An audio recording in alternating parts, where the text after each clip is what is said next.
विद्यार्थी मित्रांनो, आज आपण क्वाड्रॅटिक इक्वेशन पाहणार आहोत। क्वाड्रॅटिक इक्वेशनला शॉर्टकट पद्धतीने कसे सॉल्व करायचे ते आपण पाहणार आहोत। म्हणजे तुम्हाला दोन्ही मेथडने मी शिकवणार आहोत। आता आपण ax² + bx + c = 0 असं जर जनरल फॉर्म आला तर त्याला आपण क्वाड्रॅटिक इक्वेशन म्हणतो। एक्झाम्पल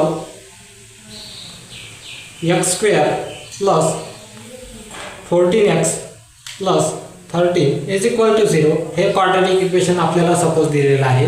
या क्वाड्रॅटिक इक्वेशन आपण सॉल्व करत असताना या 13 चे फॅक्टर पाडत होतो।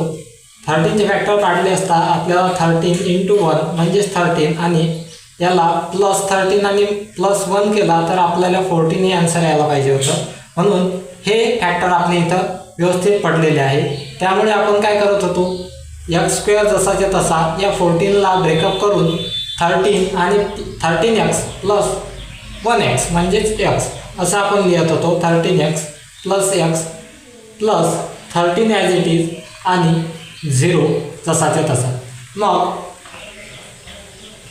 मग आपण काय करत होतो, याची एक पेअर बनवत होतो आणि याची एक पेअर बनवत होतो। याची पेअर बनवल्यानंतर आपण काय करत होतो की यामधून x आपल्याला दोन्ही ठिकाणी कॉमन दिसते, म्हणून x आपण कॉमन घेत होतो आणि ब्रॅकेटमध्ये इथं x कॉमन गेल्यामुळे x राहतो आणि इथं 13 राहतो।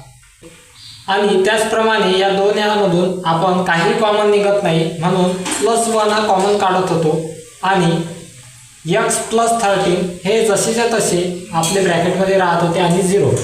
त्यानंतर आपण दोन फॅक्टर आपल्याला मिळत होते, ते म्हणजे x + 13 = 0 आणि दुसरा आपल्याला फॅक्टर मिळत होता x + 1 = 0।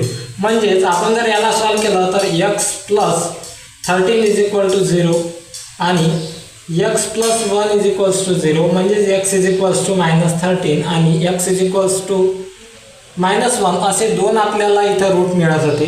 पण हा जर प्रश्न आपल्याला तुम्हाला आता जर हा प्रश्न जर 2 मार्काकरता किंवा 4 मार्काकरता आला तर अशा पद्धतीने तुम्ही सॉल्व करू शकता। पण आता हा जर प्रश्न तुम्हाला MCQ मध्ये 1 मार्काकरता आला तरी तुम्ही हे असं पूर्णपणे सॉल्व करत बसाल का? मग त्यासाठी तुम्हाला शॉर्टकट ट्रिक माहीत असणे अत्यंत गरजेचे आहे, नाहीतर तुमचा वेळ वाया जाणार आहे। मग आता हेच शॉर्टकट ट्रिकनुसार आपण कसे सॉल्व करू शकतो हे आता आपण पाहणार आहोत। आता आपलं एक्झाम्पल होतं x² + 14x + 13 = 0। याला आपण शॉर्टकट ट्रिकनुसार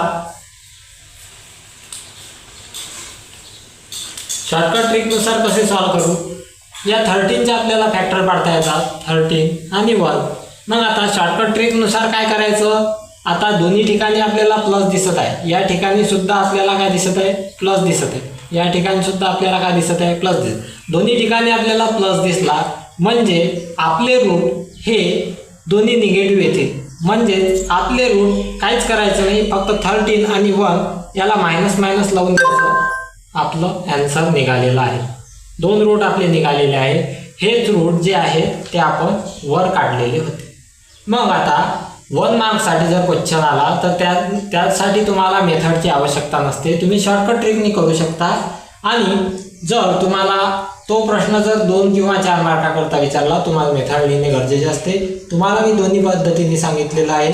एक तुम्हाला अशाच पद्धतीने शॉर्टकटनुसार काढण्याकरता एक होमवर्क म्हणून उदाहरण देतो।